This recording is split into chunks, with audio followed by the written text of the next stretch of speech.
The United States has issued a rare and urgent evacuation warning, ordering all Americans in Iran to leave immediately, citing rising unrest, internet outages, and possible flight disruptions. The advisory tells citizens to prepare exit plans without relying on US government help, and warns of detention risks, especially for dual nationals. The evacuation alert comes as President Donald Trump threatens military strikes against Iran, escalating pressure after Tehran's violent crackdown on protests. Trump says Iran's supreme leader should be very worried as the US deploys the aircraft carrier USS Abraham Lincoln and warships to the Gulf.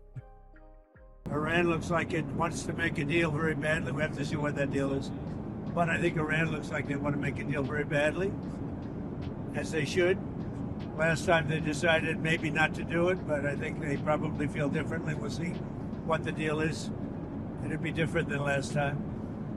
And we have a big armada, we have a big fleet heading in that direction. We'll be there pretty soon. So we'll see how that works out. Iran has responded with a direct warning, threatening to strike US military bases across the Middle East if Washington launches an attack.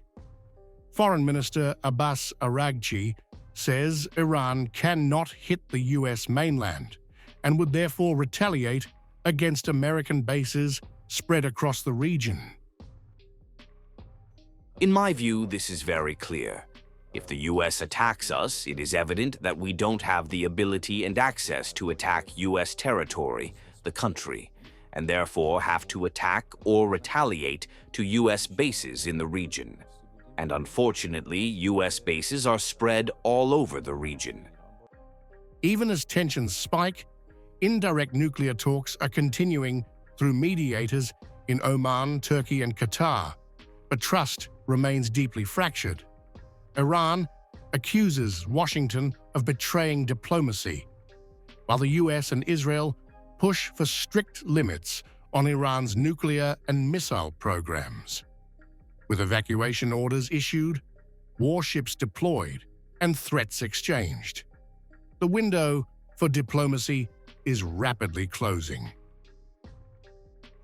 The Americans betrayed diplomacy in the previous round, and this time, if we are to return again to the negotiating table, they must create trust.